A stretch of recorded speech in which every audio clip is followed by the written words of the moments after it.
There's Meg. Excuse me. Oh, I'm sorry I took so long. That's all right. I'll take that. All right.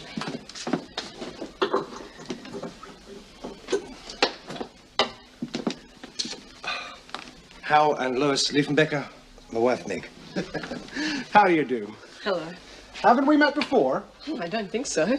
Well, your face is very familiar. Hal never forgets a face. He could have been a detective if he'd wanted to.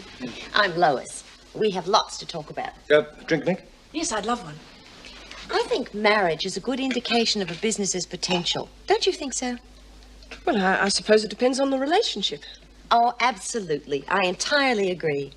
I guess the way we look at it is, well, a happy marriage means a healthy business. I've got it. Weren't you on television? That gunman siege, that's the one. Yep. You drink, Meg. Thank you.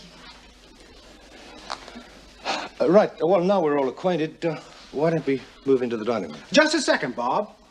You were in uniform. I remember now. Yes, I came straight from the prison. Prison? Well, didn't Bob tell you? I'm a prison officer at the Wentworth Detention Centre. No, he didn't. The dining room's through here. Didn't realize anyone would recognize me from that. I never forget a face. Good night, Meg. It was nice to Night. have met you. Good night. Good night. I'll be phoning you tomorrow. Yeah, good night. Good night. Why on earth didn't you tell them where I worked? I thought it would be simpler. Simpler? I felt such a fool. Are you ashamed of what I do? Is that why you lied? I didn't lie, Meg. I just didn't want to complicate things. No, look, the contract they're offering is very good. I wanted to make a good impression. And I'm not part of that good impression. Is that it? It's not you, Look, Meg. I don't have to hide what I am. If people can't accept me as I am, then I'm sorry. I'm going to bed. Look, Bob, I like my job. I'm doing it because I'm helping people. I'm not doing it to make money. And quite frankly, people have always come before profits with me. Can I drive you to work? Someone might see you. It could be bad for your business. Bob? How was your day? I'm sorry about this morning. I don't think too clearly that early. I was being unfair. I lost the contract. I'm sorry.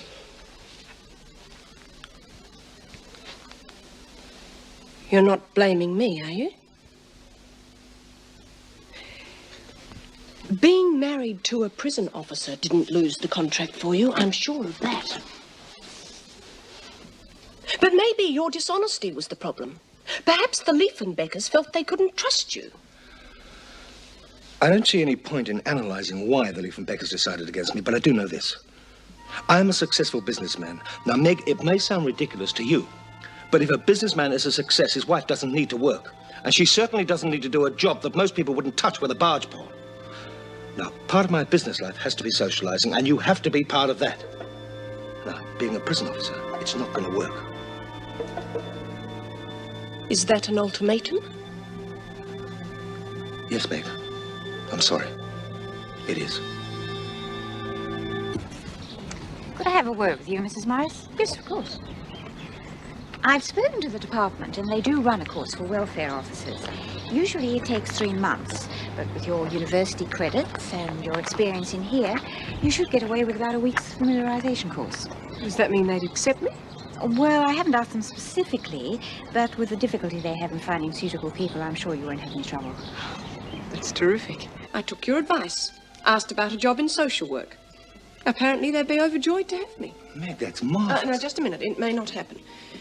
Erica thinks I shouldn't take the job. Well, of course, she'd say that. She doesn't want to lose And you. she thinks it might be harder than the one I'm already doing. Will you be wearing uniform? No. Will you be involved in riots? No. Locking people up? No. Carrying guns? No, of course not. Then it can't be harder, can it? Then you think I should apply? I take it that means yes? It's just that I feel I could do something more positive for the women instead of just locking them in their cells every night. Welfare work isn't exactly 9 to 5, you know. Oh, yes, I realise that. Nor does your husband. Yes, of course. Well, I've spoken to the section head about you, and he's as eager to have you start work as I am to keep you at Wentworth. But we've come to a compromise. I'll let you go if he'll assign all the Wentworth cases to you. Thank you, sir. I mean, what would you know anyway, going home to your husband? I'm sorry, Mrs. Morris. You're not just stringing me along, are you? I mean, you won't ruin it for me when you get in front of the board, will you? Get your own back after all this time?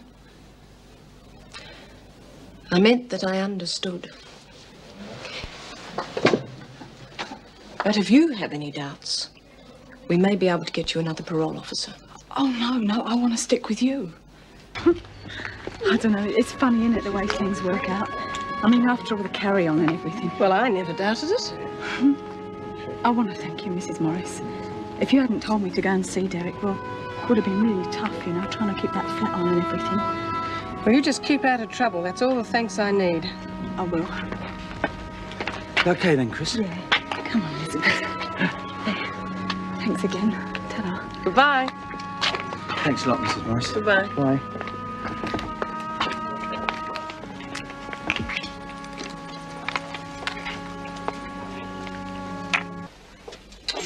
I'm sorry if I've kept you waiting. It's been a really bad day. Come on in. Now, you're, Nick Clark. That's right. Yes. You've been placed on a bond by the court. Would you like to sit down? I'm Mrs. Morris. I've been assigned as your probation officer. Have you ever had a PO before? No. Well, there are a number of conditions you'll be bound by, and some expectations that I require of you. Now, would you like to tell me a little about yourself? You already know about me. Well, how do you make that out? It's in that file. Yes, that's true, but... Read it. Why do you want me to tell you about it? Well, these are just words. I'd rather hear it from you. Oh, not much to tell, really. Borrowed a car, went for a joyride. Is that all? Hmm? Says here that the magistrate had to give you a severe reprimand. Meg, I really have to agree with Ron. You certainly know how to make your guests feel comfortable. Oh, well, we should be doing this more often. You're most welcome. I'll get it. Don't say that. You'll never get rid of it. Bob Morris? So you planning on any more, or just... Yes, she's here. Yeah. Yes, of course, it's not. Well, just... Meg. Excuse me. The police. Police? Hello, Meg Morris speaking. Yes, I know him. But does it have to be me? All right, then. Yes. Oh. Fine. Thank you. What was that about? Nick Clark, you know the boy you met in my office? Well, he's been picked up by the police and has asked to see me. Well, can't I wait till morning? Well, yes, darling, I suppose it could, but it means he'd have to spend the night in the lockup. Well, probably doing the world of good. Oh, come on, you know you don't mean that. Darling, I have to go. Oh, excuse me, but something rather urgent has just come up, and I really do have to go. I'm sorry. Some other time. Been a pleasure.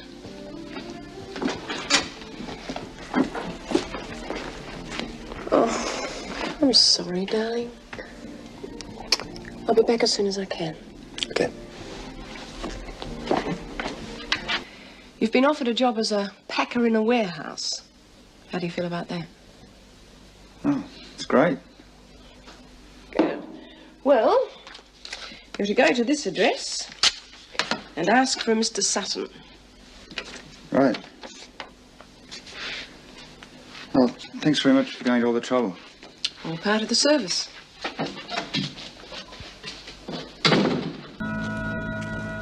Like a beer? No, I do not want a beer. What do you think you're doing? Having a drink. That's not what I meant. Why aren't you at work? I didn't think being stuck in that warehouse all day sounded like much fun. Oh, and I suppose this is your idea of fun, is it? Lying around at 11 o'clock in the morning getting drunk. It's all right. It is not all right. I went to a lot of trouble to get you that job. And it's not only me you've let down. You've ruined it for every other parolee I try and get work for. Have you any idea how hard it is to get a job these days, even without a criminal record? Well, have you? I suppose so. Oh, you suppose so. You're hopeless. No wonder your father gave up on you. Is this your mother, Nick? No, I am not his mother, thank goodness. Just that I'm having a bad day, especially with Nick. Everything I do or say is wrong. Well, you can't be right all the time, darling. Look, I haven't got any more time. I'll see you tonight, okay? Bob, Well, would you consider Nick for the job? no, Meg, I wouldn't. Why not? Because if I did, I'd soon have every kid on your books banging on my door for a job. And look, we've talked about this before. Darling, we've talked about favours. Now, all I'm asking you to do is see him. Give him a chance. Stephen Carroll, Mr. Morris. No, hello, Stephen. Look, I'll be with you in a minute. Would you wait outside? And anyway, didn't we agree not to let our jobs mix? Nick's in trouble. Haven't you any compassion? I can see we're going to be here all day. Well, Okay. But I'm not giving him the job just on your say-so. He can front up and be interviewed like the rest. If he gets a job, it'll be on his own merits, okay? thank you. I hope you're not disappointed. I hope I'm not either. See you later.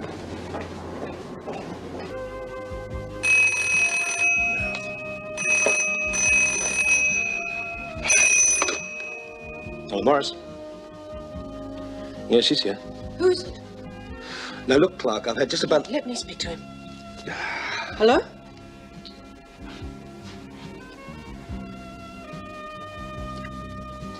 I'll be there in a few minutes. Where do you think you're going? It's Nick. He's in trouble. Meg, it's nearly midnight. Darling, I'm sorry, but it's urgent. Well, how urgent? He's threatened to kill himself. Meg, can't you see? It's a bluff. Now, once he knows he's got you on a string, he'll be calling you every hour of the day and night. Darling, please, let me go. Meg, you're not leaving this house tonight. Now, once he knows you're at his beck and call, he'll be phoning every time he feels in need of a bit of sympathy. Oh, Bob, be reasonable. If Nick's in trouble, I may be the only one to help him. Meg, we have called the police. Now, if they can't do anything, I don't see how you can help. Well, why didn't he phone the police instead of me? I can't let him down now. But it's not your job. Oh, what the hell do you think my job is? If it's helping people like Nick. And if you can't understand this situation, Meg, then there is a limit to the amount of help you can give any one person. Now, look, what's the point of our being married if we never see each other? If you're going to spend your entire life running around chasing lost causes? Well, I don't see much point in our marriage either. Not if you can't understand how important my work is to me. Morris. Yeah. Yes, I thought that might be the case. Thanks for your help. Good night. That was the police. I just checked out the building he was threatening to jump off. There's no sign of him, Meg. It's just as I thought it was a hoax.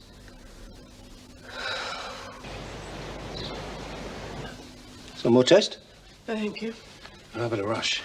Okay.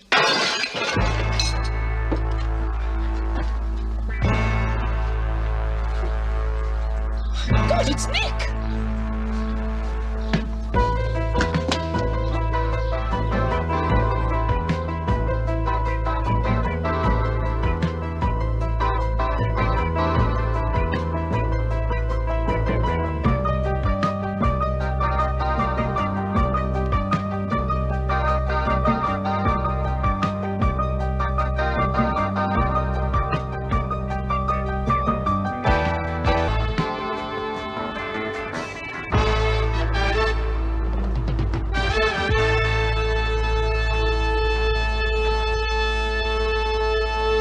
Tell us all about it, and then we'll have a word with the police, shall we? Now, hold on, Bob.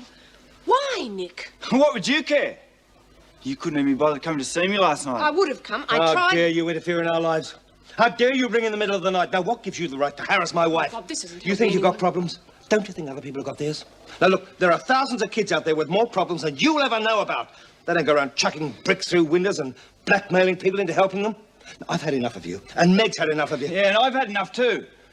People say they'll help. You're going to throw yourself off a building again, are you? Well, just go ahead and do it. Bob? I might just do that. You haven't got the guts. I'm not scared. I'm not frightened of anything. Well, prove it. How? Well, prove it by showing you can face up to reality. Sort out your problems. Show a bit of determination. Great.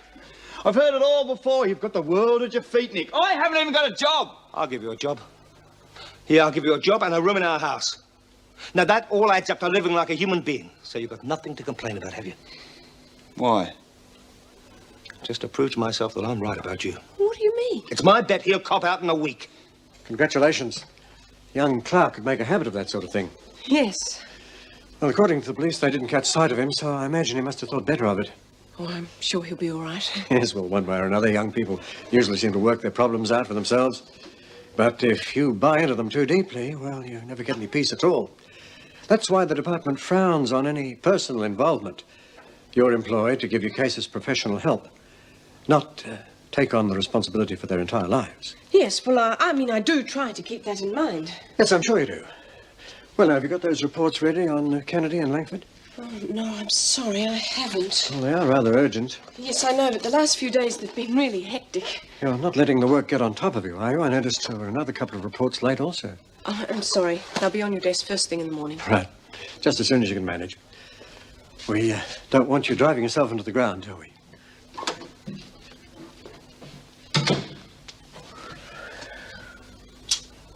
Tell me, what does a junior clerk do? Nothing much. Don't underestimate it. Being a courier is not just herring around in a car, it's a responsible position. I'm sure Nick realises that. I do. Just hope I don't muck it up. Well, you won't if you put your mind to it. Would you like to turn on the telly? Would that be okay? If there's nothing else on. Meg works full-time, Nick. She could do with a hand around the house. Oh, sure. What can I do? Well, you can peel the vegetables for dinner if you like. They're out on the bench in the kitchen. I suppose Mr. Morris is enjoying himself in some fancy restaurant, eh? Well, probably if he's entertaining a client. Would you, say you've got a happy marriage? Yes, of course we have. Very happy. Well, don't you think so? It's an open sort of a marriage, isn't it? Open? I don't know what you mean. Well, you know, plenty of freedom on both sides. Well, I suppose it depends on what sort of freedom you're referring to. Well, you know, sexual freedom. I don't think that's a subject I wish to discuss with you, Nick. I'm sorry. It's just that Sorry. Now, let's just get the record straight. I don't think the question of sexual freedom would arise between myself and Bob. As I said before, we're both very happily married. Now, let's just leave it at that, shall we? To put the question into your head in the first place. Told you I wouldn't be able to finish all this. I'm afraid you'll have to go. Meg Morris speaking. Yes, send him up, will you, please? That'll be my poor, overworked husband. Lost his key again. Don't worry about the coffee. I'm going to bed. Hello, darling. Come on in. Oh, how was your day? This client's a real live wire. She wants to see the whole of Australia. She? Yeah, and what a business brain. And what about the rest of her? Good as her brain? Well, you know, typically Swede. And nice if you like that kind of thing. Yes, well, I've heard about those Swedish birds. Darling, this is strictly business. Now, I'm going to have to see quite a bit of her if we want that contract. It could mean a lot of money for the company. Well, just hope it remains business, eh? Now, why would I want the imported stuff when the homegrown is so good, eh? Did Bob say how long he'd be? No. He's been out all afternoon with that Swedish woman. Probably won't be home till late. I wish he'd rung me and have put dinner on till later. Oh, well, I suppose I can't get too annoyed. He does work awfully hard. That client of his is really wearing him out. Not surprised. What do you mean? Well, she's a spunky lady, and she's flipped over Mr. Morris. I had to pick her up from a hotel today. She wouldn't stop talking about him. What a wonderful man he was. How warm and responsive. Responsive? That's what she said. I saw them leaving together. She was hanging off his arm. Well, I suppose Bob can't help that. And he could hardly shake her off. And she is an important client. Seemed to me he was lapping it up. Well, he'd have to pretend to, wouldn't he? Could hardly afford to insult her. She's very beautiful, you say? A knockout. Lucky Bob.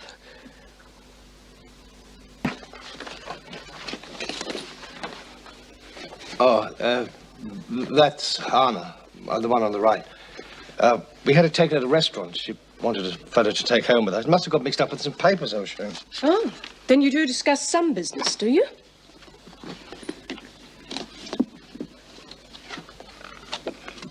I didn't think you'd be jealous.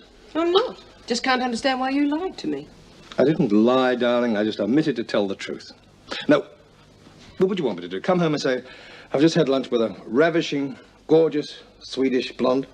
No, I would have been jealous, but I wouldn't have been suspicious. All right. Total honesty. I cannot tell a lie. Anna is deeply in love with me, and I'm cruelly manipulating her to get the contract. That sounds more like the Bob Morris I know. Seriously, darling, the contract is very important, both in money and prestige. Yes, I know, darling. Take no notice of me. I've just been silly. No, you're not, darling. I realise I've spent a lot of time with Hannah recently. Now, look, why don't you join us for lunch tomorrow? Me? Tomorrow? Oh, no, I couldn't. Yes, you could. 12:30, L'Endroit Fair. Be there. You know, I should have realised that Nick would only see it from a teenager's point of view. What's it got to do with him? Oh, nothing. It was just something he said about Anna coming into the office. Oh, what's he been saying? Oh, darling, it doesn't matter. I probably took it the wrong way. Forget it. Yeah, you wait till I see him. No, Bob, please. Darling, it's all right. I'm not going to send him packing. But he's got to realise that our private life is our own. I won't have him interfering and causing trouble between I'm us. sure he didn't mean to.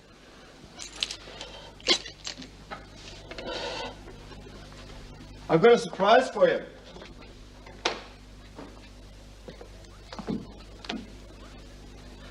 Wine? Oh, that's very extravagant.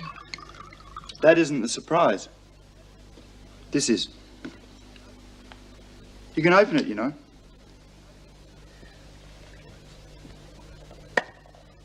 It's engraved on the other side. Nick, I can't accept this. Why not? I didn't pinch it. I paid for it out of my wages. I know that, Nick. But I'm worried that you've got the wrong idea of me. Look, I don't think much of marriage anyway. I think it's good that you and Bob can play up whenever you want to. I do not, and neither does Bob. Oh, come off it. What about the Swedish lady? Anyway, I don't think any the less of you for what you said to me. Lots of women go for younger men. Oh, Nick, it's not like that at all. But you said you'd had a thing going with the younger man. You know, the doctor. But that was years ago, before I even knew Bob. You've been stringing me along all the time. I haven't, Nick. I do like you, but not that way. You've made me realise how much I've missed by losing Marty. Your bloody son? Oh, you think I'm just a kid? Nick, I'm sorry. Sorry? You can shove it. You've made me look a real idiot. You invite me in here, the old man gets me a job, all this. You can stick the whole bloody lot. Nick!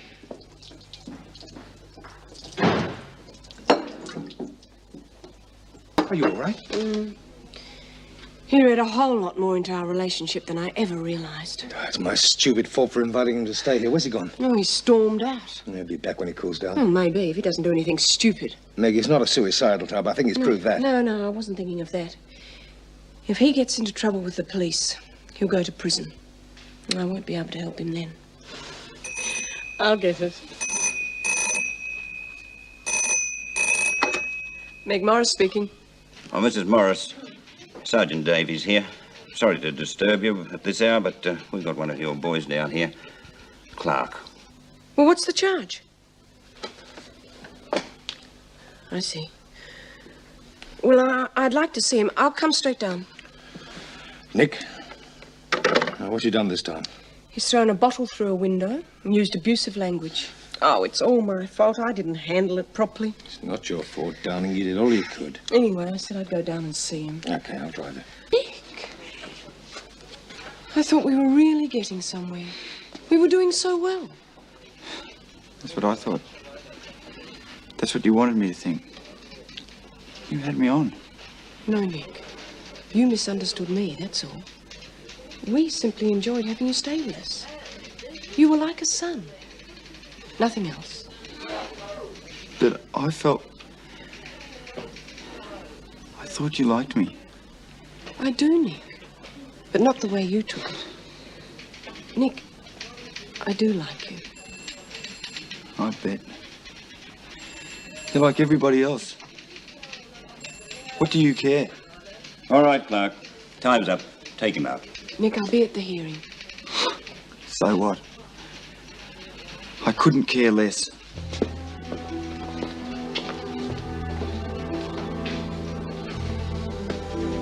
Mrs. Morris?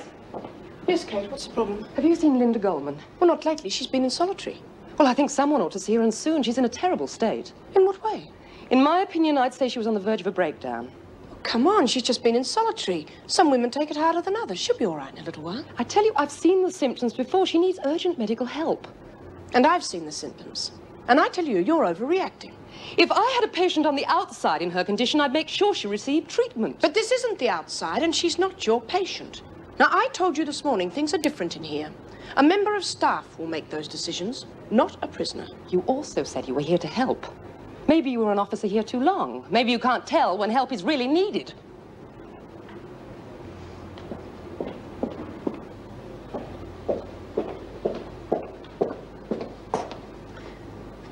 Hello, Linda. How are you? Linda? Pardon? I said, how are you? I just ran into Kate Peterson in the corridor. She's worried about you. Kate Peterson? She shares with Sandy Edwards? Oh, yeah, I just had coffee with them a little while ago. They seem very nice. So I think you'll find a lot of them are, if only you try and make friends with them. I do understand how difficult it is to cope the first few weeks you're here. But you've just got to try and forget the past and what it was like out there. How can I forget the past? Is that about Linda Goldman? Yes, it was. Take a seat. What's your opinion? Well, she is showing signs of distress, but under the circumstances, I think it's only normal. She hasn't settled down yet. I see. Well, do you think we could bring in Dr. Weissman? No, not at the moment. I'd be more inclined to wait for a day or two and see how she is then. Right. Well, I'll go along with you for the time being. We'll see her again in a day or two, and if there's no improvement, we'll certainly do something about it. I'm sure she'll be all right. I'm not a doctor, but I do know prisoners. Oh, Mrs. Morris. Listen, is anything being done about Linda Goldman? Oh, not you too, Bryant. What is this, some sort of conspiracy? Conspiracy? I don't know what you're talking about. It's just that she's been acting very strangely lately. Makes all of us feel nervous having a loopy wandering about the place. Now, for your information, she is not loopy.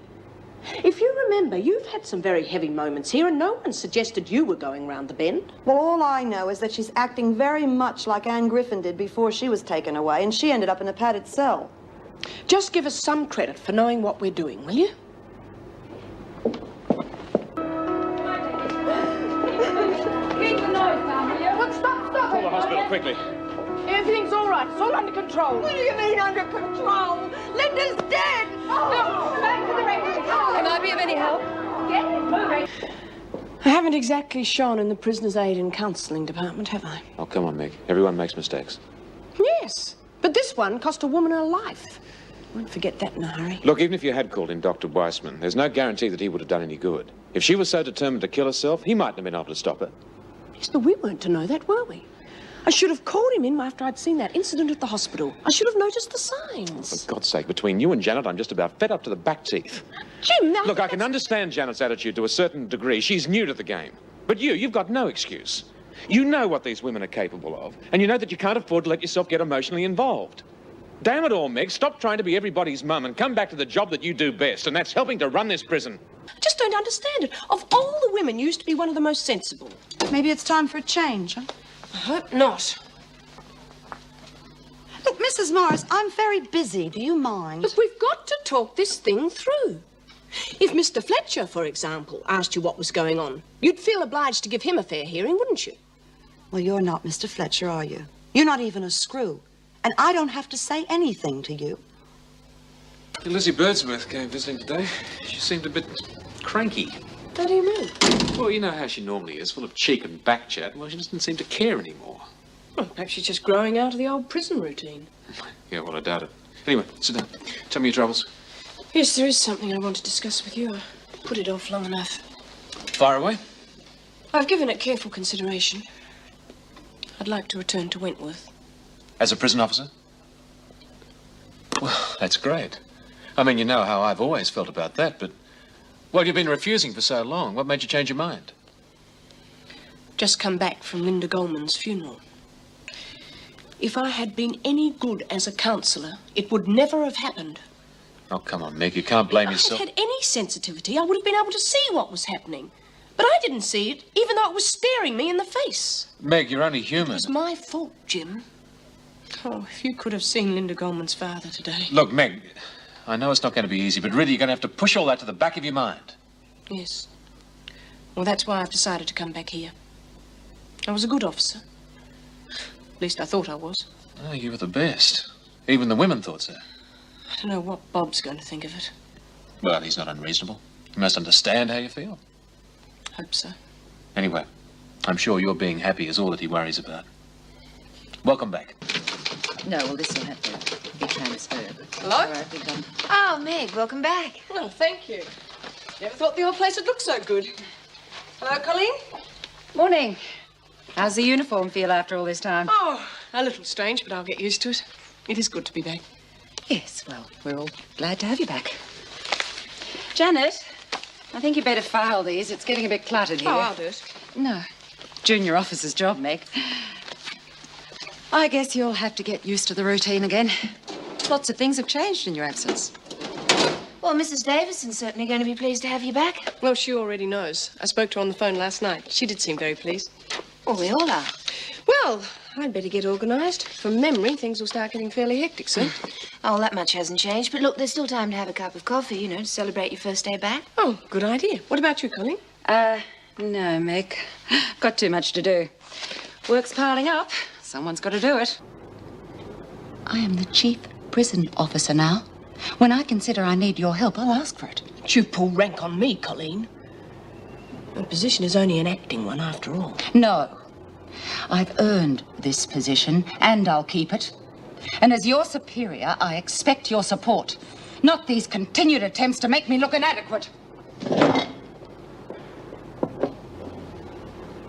Believe you wanted to see me, Mrs. Davidson. Yes, I wanted to let you know the department is calling in applications for Chief Senior Prison Officer. Oh, right. I assume you both will apply. Well, yes, naturally I'll be applying. And what about you, Mrs. Morris? Yes, me too. Good. Well, I wish you both the best of luck. So, this is why you've been trying to undermine me. You want my position? I wouldn't do that. Oh, wouldn't you? Well, you're quick enough to say you would. I think I can do the job and do it well. Now, why shouldn't I apply? Don't think I don't know what you're up to, Meg. What do you mean? We're both after Vera's job, right? Yes, but what's that got to do with it? Everything. You think by undermining my authority with the women, it'll strengthen your position. What? You've even tried to turn the other officers against me. You and that Janet Conway seem pretty pally. Colleen, you're being ridiculous. Am I? Well, I'm going to report this incident to Mrs. Davidson, and I'm sure she'll take the same view as I do. Look, I know how you feel about the rules, and I agree with you. I wouldn't dream of not following them to the letter. Besides, Mrs. Morris is a lot warmer than you are. Well, there's nothing here. There's nothing here either. I don't understand you. We searched in here thoroughly. Yes, I did. But how do I know that you looked properly? Anyhow, how dare you spy on me? Spy on you? The further apart we are, the happier I'll be. Mrs. Davidson wants to see us, so I came to get you. Well, you could have just said so in the first place.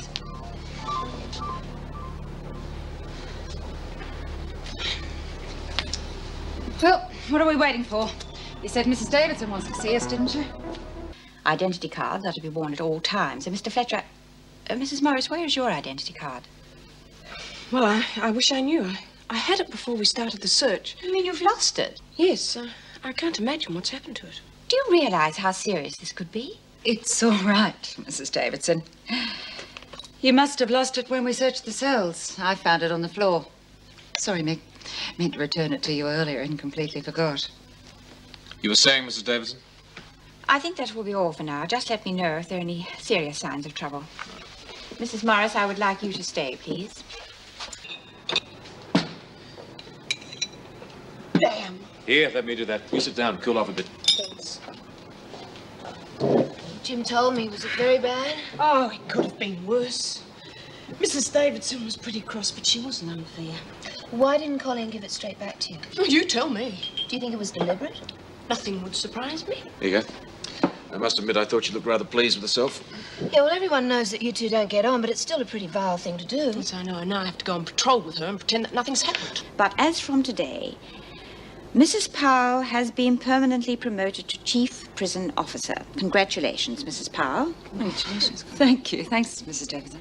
Well, thank you. That will be all, everyone. You may go back to work.